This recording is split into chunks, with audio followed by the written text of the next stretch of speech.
Sometimes I wake up and forget where I am. The ceiling looks unfamiliar, the morning light feels like a stranger touching my face, and for a few seconds, I think I'm still in the old farmhouse, the one with the creaky boards and the smell of coffee that used to drift through every morning. Then I blink, and I remember that house was sold 2 years ago. My daughter said it was for the best, said it was time for me to be safe. Safe.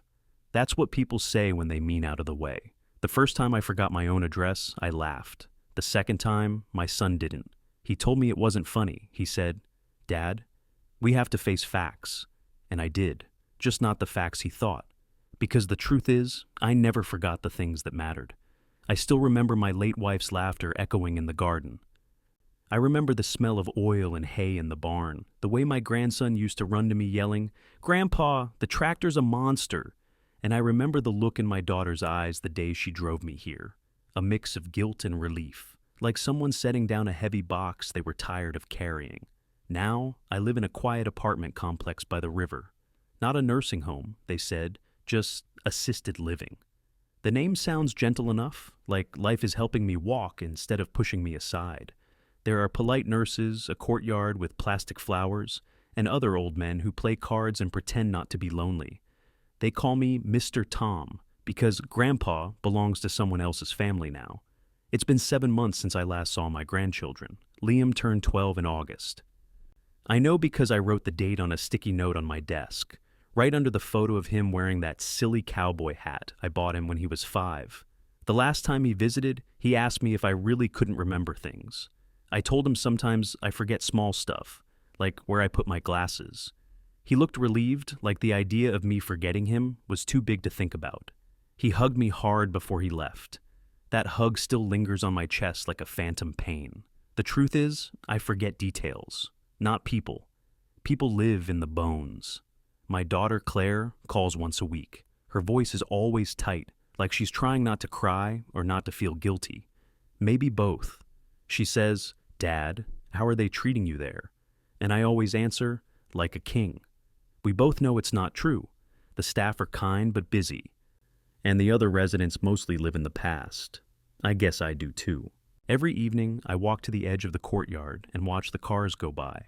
Sometimes I imagine one of them will turn in, that it'll be Liam or little Emma, her hair in those messy braids she used to make me fix.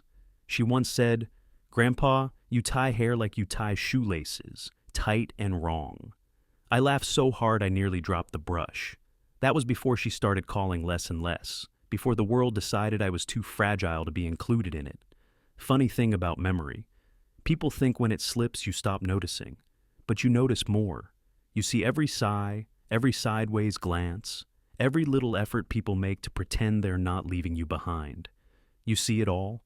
There's a nurse here named Maria. She's about 40 from the Philippines. Every morning she brings me my pills and says, "Good morning, Mr. Tom. You dreaming again?" I always tell her yes, even if I wasn't. It's easier to say I was dreaming than to admit I was remembering. Dreams people forgive. Memories make them uncomfortable. Last Thursday, Maria brought me a letter, a real one, with handwriting and a stamp. I didn't recognize the envelope. My hands trembled a little as I opened it. Inside was a single sheet of paper with blue ink. "Dear Grandpa, sorry I haven't come to visit. Mom says you need rest, but I think maybe you need company more. I miss the stories you used to tell. The one about the fox that stole your lunch, and the one where you met Grandma at the harvest dance. I started writing them down so I don't forget them either. Maybe we can finish the fox story together when I come next time. Love, Emma." I must have read that letter 20 times before I set it down. I could almost hear her little voice, that soft whisper of innocence that hasn't yet learned what guilt sounds like. But something else caught my eye. The postmark. 2 weeks old. Claire hadn't mentioned it. That night, I couldn't sleep. The letter sat on my nightstand, glowing under the lamplight like a small promise trying not to fade. My memory slips in strange ways. Names, numbers, directions. But I never forget promises. Not mine, not others. And that letter felt like one. The next morning, I asked Maria for an envelope. She smiled, thinking I wanted to write back. "Of course, Mr. Tom," she said, handing me one with a pen. But I wasn't writing a letter. I was making a list, names, dates, moments, the little things my daughter thought I'd forgotten. The day she took my truck for storage. The month my bank card stopped working for security reasons. The way she always redirected the conversation when I asked about the farm. The truth is, I might forget where I put my keys, but I remember betrayal perfectly. Still, this isn't a story about revenge. Not yet. It's about love that lingers even when it's ignored, about the ache of waiting for voices that don't call anymore. That evening, I went back to the courtyard and watched the sunset bleed into the river. The sky looked like it remembered something too, something golden it didn't want to lose. Maria sat beside me, sipping her tea. "You thinking about home again?" she asked. I smiled. "Maybe I never left." She nodded softly, not understanding but kind enough to pretend she did. Later that night, when the halls were quiet, I took Emma's letter out again. I pressed it flat against the table, tracing her handwriting with my finger. And for the first time in a long while, I whispered something out loud to the empty room. "I remember, sweetheart, more than they think." Outside, the wind rattled the windows like it was trying to answer. And in that stillness, a plan began to form. Not of revenge, but of return. Because maybe I couldn't trust my mind the way I used to, but my heart. That old thing still remembered the way home. I woke up before dawn the next morning, the letter still on my chest, folded soft from too much holding. Outside, the air was cool and smelled faintly of rain. The nurses hadn't started their rounds yet, and the corridor lights were dim, humming like distant bees. Those early hours before the day begins always feel like borrowed time, quiet, fragile, and honest. That's when I think best, even with the gaps in my mind. I went to my desk and opened the drawer. Inside was an old notebook Maria had given me months ago, a small thing with a leather cover. She said it might help me exercise the brain. I'd filled the first few pages with grocery lists and names I didn't want to forget. Now, I turned to a clean page and wrote at the top in shaky letters, things they think I forgot. Under it, I started listing details like puzzle pieces. Truck in storage since March. Bank card stopped working after Claire's visit. House sold April last year. Emma's letter dated 2 weeks ago. Then I added another line. Why do they think I don't notice? I don't know if that question came from anger or sorrow. Maybe both. My daughter believes my memory loss is worse than it is. I let her believe that. Sometimes pretending to forget is easier than proving you still remember. People treat you gentler when they think you're fading. But gentleness isn't the same as love. Around 7, Maria came in with my breakfast tray. Oatmeal, tea, 2 pills. "Morning, Mr. Tom," she said cheerfully. "Did you sleep well?" "I remembered too much," I told her. She smiled, thinking it was a joke. "That's a good problem to have." "Maybe," I said, "if people want you to remember." After she left, I folded my list and slipped it into my wallet. My hands were shaking, not from fear, but purpose. I wanted to see my family again, not as the half-aware old man they visit out of obligation, but as the man I really am. And to do that, I had to remember the parts they wanted me to forget. That afternoon, Claire called. Her voice came through the line thin and polite, like someone trying not to wake a sleeping dog. "Hi, Dad. How are you feeling today?" "Lighter," I said. "Must be all the forgetting I've done." She laughed nervously. "That's good, I guess." I listened for the background noises, the soft murmur of her kitchen, the clicking of keys, maybe the sound of the kids. Nothing. "Where are you calling from?" I asked. "Oh, just home. Busy week." "Emma wrote me a letter," I said casually. "She said she wanted to visit." Silence. Then a quick, too bright reply. "Oh, that's sweet of her. She misses you. When is she coming?" "Well, we'll have to see. You know, school, sports, everything's hectic. Maybe soon." "Soon," I repeated. I remember when soon meant tomorrow. There was a pause. Then she said quietly, "Dad, please don't make this harder." Harder for who? I wanted to ask. But I bit my tongue. Some truths reveal themselves faster when you pretend you're still in the dark. After the call, I walked to the common room. A few residents were watching TV, a game show blaring too loud. I sat near the window, pretending to read, while thinking of the farm. That place wasn't just land, it was memory carved into soil. Every fence post, every barn nail had a story. My wife, Ellen, and I built it with our own hands. The thought of strangers living there, eating at the same kitchen table where we taught our daughter to pray, made my chest ache. That night, Maria found me awake again. "Can't sleep?" she asked. "Can't forget," I answered. She sat down beside me. "You miss home, huh?" I nodded. "I think I still belong there, even if my name's no longer on the mailbox." Maria hesitated. "You know, my brother works at the county records office. He could check something for you if you like, about the house." Her words hit me like a spark in dry grass. "Would he?" I asked quietly. She shrugged, smiling. "He owes me a favor." 2 days later, she came back from her shift with an envelope tucked under her arm. She handed it to me in the hallway when no one was watching. "Don't tell anyone where you got it." Inside were printed papers, property records, sale documents, transfer dates. I sat at my desk, heart pounding as I read. The house hadn't just been sold, it had been sold below value, a rush sale. And the buyer? A limited company registered in my daughter's husband's name. For a moment, I couldn't breathe. I ran my fingers over the paper, tracing the signatures. My own name was missing. I'd been told I'd agreed to it, that I'd signed the papers myself. But there was no signature here, just a stamp that said, "Power of Attorney," Claire's signature beneath it. I closed my eyes, and for the first time in months, I didn't feel old or confused. I felt awake. That evening, I asked Maria for a ride into town. "The doctor said fresh air helps," I told her. She hesitated, then nodded. "All right, Mr. Tom, after my shift ends?" The world looked different outside those walls, louder, fuller. I hadn't seen the town in months. As we drove past the diner where I used to get breakfast, I saw the reflection of my face in the car window. Wrinkled, yes, but not weak. There was something in my eyes I hadn't seen in a long time, the kind of steadiness that comes when pain becomes direction. We stopped near the old post office. "Just a few errands," I told Maria. She smiled and handed me her phone in case I got lost. I walked slowly, memorizing each street corner. When memory fails, you write new ones.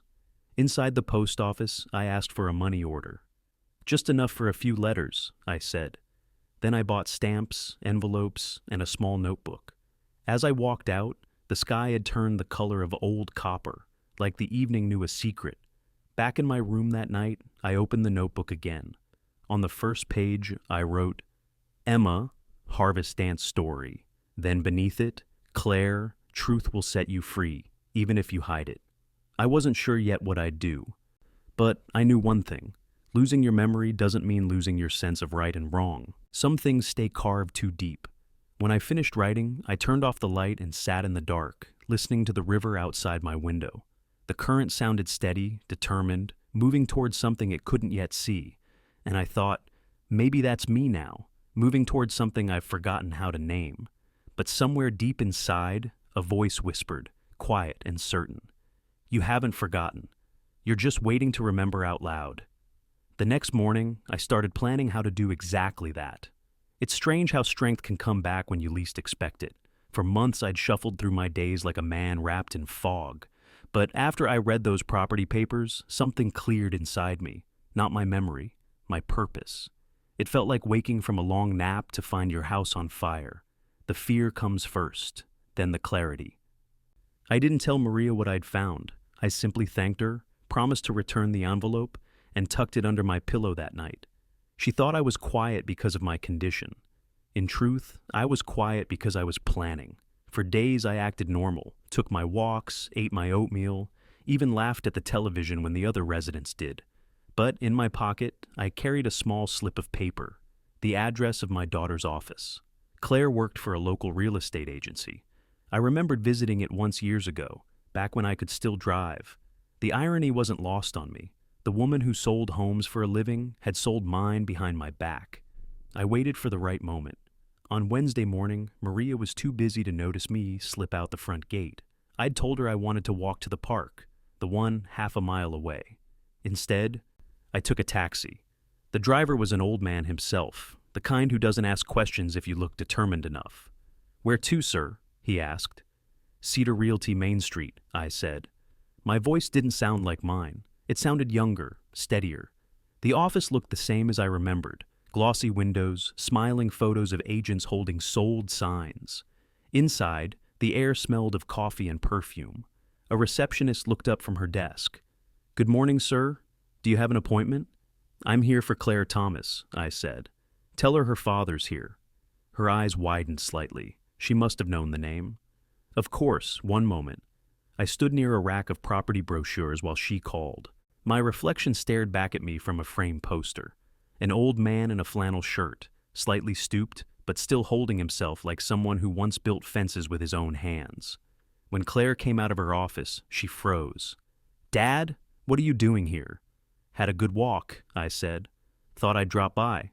She glanced toward the receptionist, who pretended not to listen. "You shouldn't be out alone. You know that."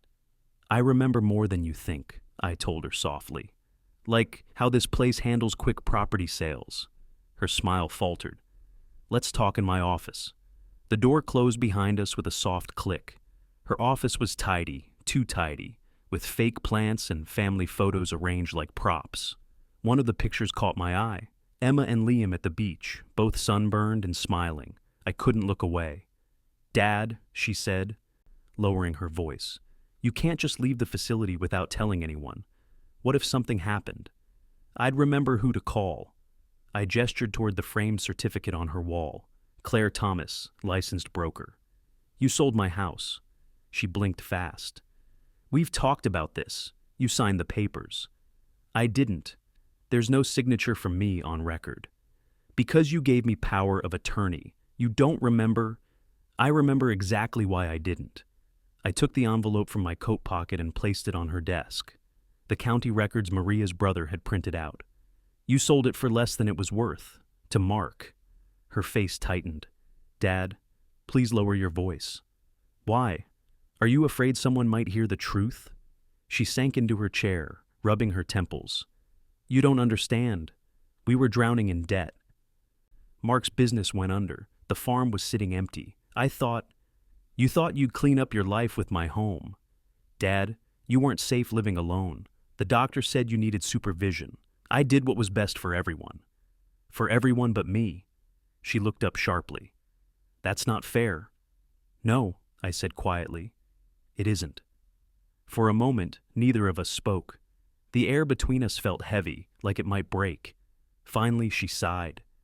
"I didn't want to lose everything. Mark promised it was temporary, that we'd buy it back when we could." "And how's that going?" Her silence was answer enough. I turned to leave, but her voice caught me at the door. "Dad, please, you can't just come here and accuse me like this. The past is done. You need rest. I'll talk to the doctor about adjusting your medication." I stopped. Don't you dare try to medicate my memory away." When I stepped outside, the sun hit my eyes so hard I had to blink. I walked slowly down the street, each step deliberate. For the first time in a long time, I didn't feel lost. I felt betrayed, yes, but also awake. That evening, Maria found me in the courtyard. "You walked far today," she said, a hint of worry in her voice. "I had business," I told her. She smiled. "Business sounds mysterious." "Some memories need paperwork," I said. She didn't press. She just sat with me until the sunset painted the sky in oranges and bruised purples. "You know," she said, "sometimes my father forgets things too, but he never forgets who he loves." "Then he's luckier than most," I replied. When she went inside, I pulled Emma's letter from my pocket. I read it again under the fading light. She'd written, "Maybe we can finish the Fox story together," and that's when it hit me. The farm might have been sold, but the old barn still stood. I'd built that barn with my bare hands. If there was anything in this world that could hold the truth, it was those walls. Maybe I'd hidden things there once, back when Ellen and I were planning for the future. Savings, documents, keepsakes. I couldn't remember exactly, but the thought wouldn't leave me. The next morning I called Maria over. "How far is the old Harper place from here?" She frowned. "Maybe 20 minutes. Why?" "I think I left something there." "What kind of something?" "The kind you don't sell." She hesitated, then nodded slowly. "My brother's off tomorrow. He could drive you." I smiled for the first time in weeks. Tell him I'll pay him in stories. That night, I couldn't sleep. I sat by the window and watched the river shimmer under the moonlight. My reflection looked older, but my eyes were bright, sharp as a blade that hadn't been used in years, but still remembered its purpose. Tomorrow, I'd see the farm again. Tomorrow, I'd find out what else they thought I'd forgotten. Maria's brother, Miguel, arrived just after breakfast. He was a solid man in his 40s, with kind eyes and a truck that smelled faintly of engine oil and mint gum. "You sure you're up for a drive, Mr. Tom?" he asked. "I've been waiting a long time for this one," I said, sliding carefully into the passenger seat. The air outside was crisp, that early autumn chill that carries both endings and beginnings. We drove with the windows half open, the wind tangling what was left of my gray hair. The farther we went, the more the roads began to look like old photographs, familiar curves, familiar trees bending toward the sky. I hadn't been back to the farm in over a year, but I could still trace its map in my mind. Every fence post, every creak of the gate, every stubborn patch of clover that refused to die near the old well. Those memories didn't fade, they just waited for me to come back.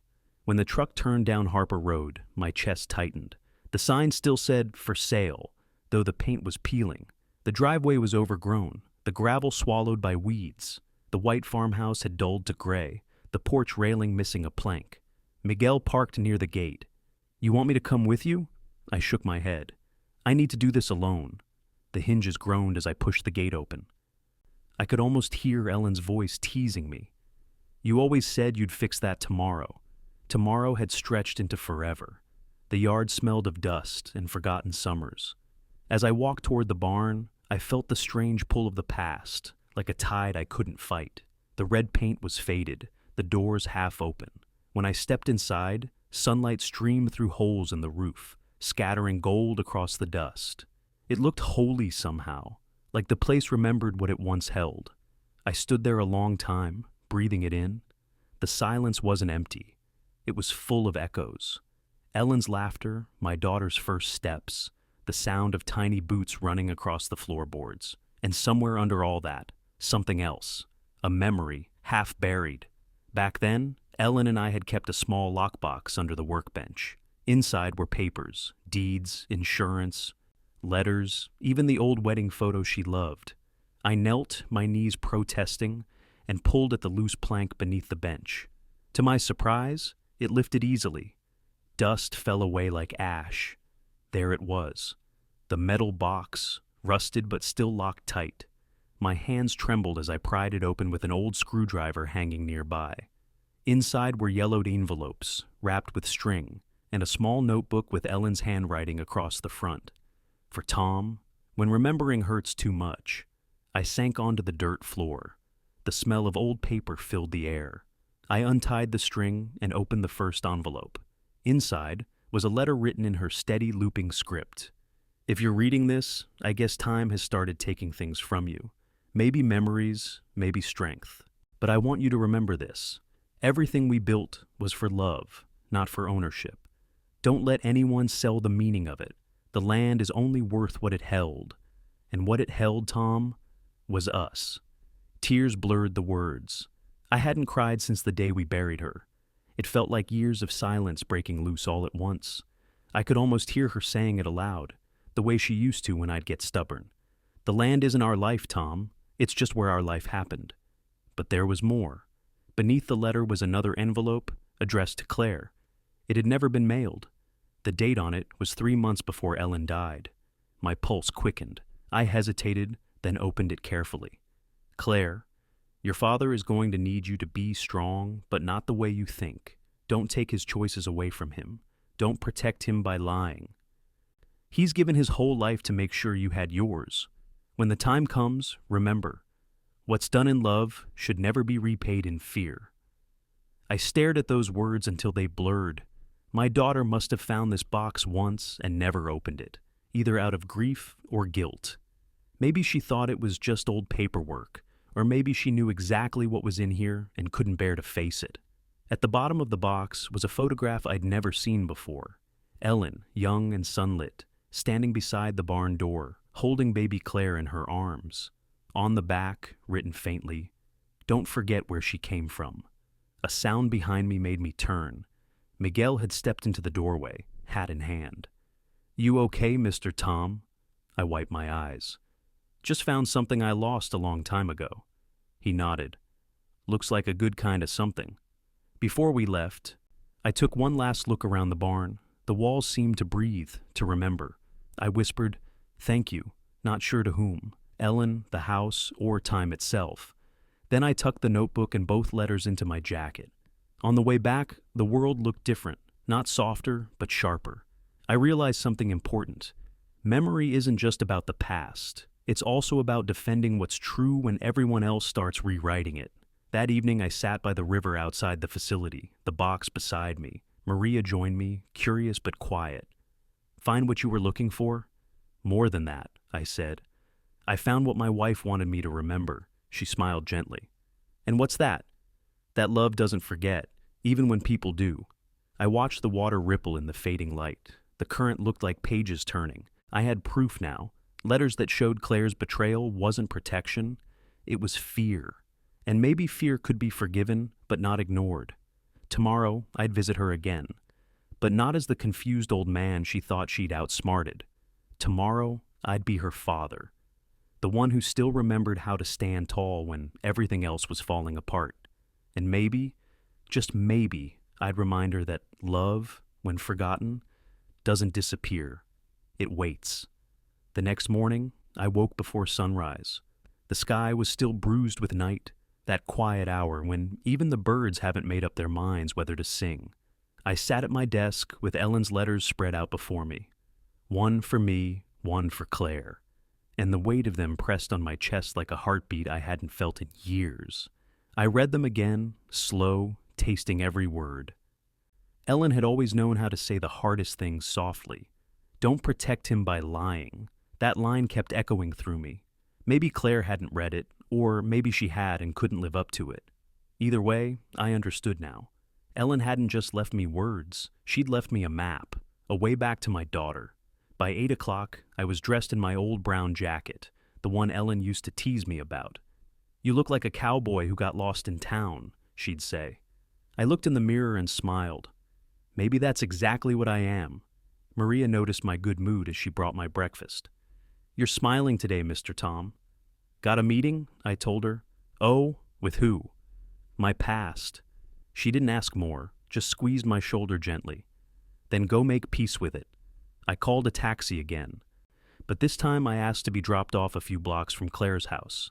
I wanted time to walk, to feel the ground under my feet, to gather my thoughts. The neighborhood looked different from when I'd last visited. New paint, new fences, but the same maple tree in front of her yard.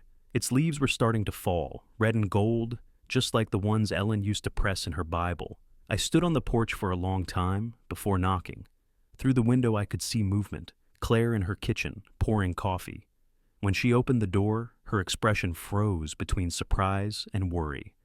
Dad, you shouldn't be out alone again. I came to bring you something, I said. She hesitated, stepping aside. The house smelled like cinnamon and furniture polish. Everything was neat, too neat, like someone living inside a picture of a life. I set the small box from the barn on the kitchen table. What's that? She asked. Something your mother wanted you to have. You never opened it, did you? Her eyes flicked to the box, then back to me. You shouldn't have gone to the farm, Dad. That's trespassing now. It's home, I said softly. Even if my name isn't on the papers anymore. I lifted Ellen's envelope, the one addressed to Claire, and placed it in front of her. She wrote this for you. I think you've been carrying her guilt instead of her love. Claire didn't touch it. Dad, please don't do this. You're not well. You're remembering things wrong. Maybe, I said, but paper doesn't forget. I slid the letter closer. Read it. She folded her arms, but I saw her lip tremble.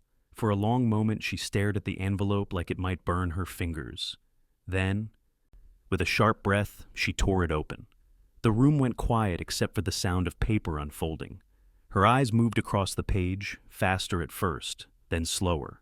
By the time she reached the end, her hands were shaking. She pressed the letter against her chest and turned away from me. Dad, her voice cracked. I didn't mean to hurt you. I thought I was protecting you. By selling everything that mattered. Tears slid down her cheeks. After Mom died, I couldn't lose you too. You were forgetting things, names, places, and I panicked. The doctors said you needed supervision. Mark said the bills were piling up. I thought if I took control, I could keep you safe, keep us all from falling apart. I sighed, feeling the weight of her words settle into me like stones in water. You were a little girl the last time I saw you cry like that, I said. Back then, I told you crying didn't make you weak. It meant you still cared. She wiped her face. I never stopped caring, Dad. I just didn't know how to handle watching you fade. I pulled Ellen's second letter, the one she'd written to me, from my jacket. You think I was fading, I said quietly. But your mother knew better. I handed it to her. Read this one too. Claire's fingers trembled as she unfolded it. I watched her expression soften, then crumble. When she finished, she whispered, She still sounds alive. She always will, I said, because we remember her. For a long time, neither of us spoke. The sunlight moved slowly across the kitchen floor, touching the corners of our silence. Finally, she looked up at me. What do you want me to do? I don't want anything, I said. Just the truth. She nodded, voice barely a whisper. The house wasn't supposed to be permanent. Mark said it would solve things until we recovered, but then he used the money to pay off debts. When I found out, it was too late. I felt anger rise, then fade just as quickly. It wasn't the fire of betrayal anymore. It was the ache of recognition. You were scared, I said. She nodded. Terrified. Claire, I said, your mother told you not to repay love with fear. She wasn't just talking about me. She was talking about how you treat yourself. That broke something in her. She covered her face and cried like she hadn't cried in years. Messy, helpless, human. I moved to her side, unsure what to do with my hands, and ended up placing one on her shoulder. It felt like touching glass that might shatter or heal. I wasn't sure which. After a while, she whispered, What do we do now? We start remembering, right? I said. Together. She nodded slowly. I can try to fix it. The farm, maybe not the ownership, but the rest. The photos, the stories. I'll bring the kids next week. Good, I said. I'll have something waiting for them. She looked puzzled, but I didn't explain. Some promises are better revealed in their own time. Before I left, she hugged me. Not the careful hug of a daughter afraid her father might break, but the kind that said, I remember who you are. Outside, the maple leaves swirled in the wind, like bits of memory too stubborn to settle. I walked back toward the road, feeling lighter, not because everything was fixed, but because something had finally stopped breaking. That night, in my room by the river, I opened Ellen's notebook again. On the last page, she'd written one more line I'd missed before. If you forget everything else, remember this? Forgiveness is also a kind of memory. I smiled, closed the notebook, and whispered, I do, Ellen, I do. Next week, my grandkids would visit. Maybe they'd bring questions, maybe laughter, maybe both. But this time, I wouldn't be the man they pitied for forgetting. I'd be the man who remembered, not everything, but enough. Because sometimes remembering isn't about the past at all. It's about making sure love has somewhere to return to. The following Saturday morning, the sun broke through the river fog like it had been waiting for this day. I'd barely slept. My hands kept shaking, not from age this time, but from something like anticipation. Maria had helped me tidy up the small sitting room. Expecting company? She teased, stacking cups on a tray. Family, I said softly. And maybe a bit of forgiveness. I'd written a letter to the grandchildren the night before, simple words in my shaky handwriting. Come by the river after lunch. Bring your mother. I've got a story that's been waiting for you. Around 1 o'clock, I heard a car door slam. Then laughter. Real, ringing laughter that rolled through the courtyard like a song I hadn't heard in years. I stepped outside before I even realized I was moving. Liam was taller now, all elbows and energy. Emma, her braids shorter, but just as wild, spotted me first. Grandpa! She shouted, running across the path. I opened my arms and caught her mid-step, nearly losing my balance as she hugged me tight. You remember me, she said, her voice muffled against my chest. Of course I do, I whispered. How could I forget my favorite fox hunter? Liam joined us, pretending not to care, but I saw the shimmer in his eyes. "You look good, Grandpa. Better than Mom said." I chuckled. "Your mom worries too much. It's her job." Behind them, Claire stood near the gate, watching. Her face looked different, softer, humbled, maybe a little afraid. I waved her over. She hesitated, then walked slowly, carrying a paper bag. "Brought your favorite," she said quietly. "Apple pie. From scratch? Just like Mom used to make." "Then it's perfect," I said. We sat by the riverbank on the bench Mariah's brother had built for me. The water glittered under the sunlight, each ripple catching light like a memory refusing to fade. "So," Emma said, "what story were you going to tell us?" I smiled and took out Ellen's old notebook. The leather was cracked, the pages yellowed at the edges. "This one started a long time ago," I said, "before your mother was even your mother." I told them about the barn, the letters, the box under the floorboards. I told them about their grandmother's handwriting, her voice echoing through time, reminding me that love doesn't end just because people forget to say it out loud. I didn't mention the anger, or the papers, or the betrayal. That wasn't what this story was for. When I finished, Emma's eyes were wide. "Grandma sounds like someone in a movie." "She was better than any movie," I said. "She had a way of making you feel like the world wasn't too big to hold in your hands." "Do you miss her?" Liam asked quietly. "Every day," I said. "But today I think she's here, somewhere in the breeze, laughing that I finally remembered to finish her story." They didn't fully understand, but maybe one day they would. After a while, Claire handed me the paper bag. "There's something else inside," she said. I opened it. On top of the pie tin was a folder. Inside were documents, legal ones. My name was printed on the first page. Property transfer, Harper Farm. I looked up at her. "Claire!" "I talked to Mark," she said. "He's signing it back over. We'll pay whatever we need to make it right. I can't undo everything, but I can fix this." My throat tightened. "You don't have to." "I do," she said firmly. "Because you were right. The land isn't just land. It's where we remember who we are." I nodded slowly. "Your mother would be proud." Her eyes glistened. "You think so?" "I know so. She left you a letter, didn't she?" "You listened." She smiled through her tears. "Finally." We spent the rest of the afternoon by the river, talking about old times, laughing about small things. The kids asked me to tell the fox story again, the one Emma had mentioned in her letter. I told it differently this time. Slower, gentler. I made the fox clever, but kind. I gave it a home to return to. When the sun began to sink, painting the sky gold, Claire stood up. "We should go before it gets dark." "Not yet," Emma said. Grandpa didn't finish. "I think I did," I said, smiling. The fox remembered where it belonged. Liam helped me to my feet, and for a moment, standing there between them all, I felt something lift off my shoulders. Years of silence, of misunderstanding, of being treated like a ghost. I was still old, still forgetful sometimes. But I wasn't invisible anymore. As they walked back to the car, Emma turned and waved. "We'll come next week, Grandpa." "I'll hold you to it," I called back. When their car disappeared around the bend, I sat again by the river, Ellen's notebook in my lap. The last page still carried her handwriting, faint but unshakable. Forgiveness is also a kind of memory. The wind rustled the reeds, gentle as her hand once was. And for the first time in a long time, I didn't feel like a man trying to remember his life. I felt like a man living it again. I whispered to the river, to the ghosts of home, to Ellen somewhere beyond the light. They came back, and I remembered love, every bit that mattered.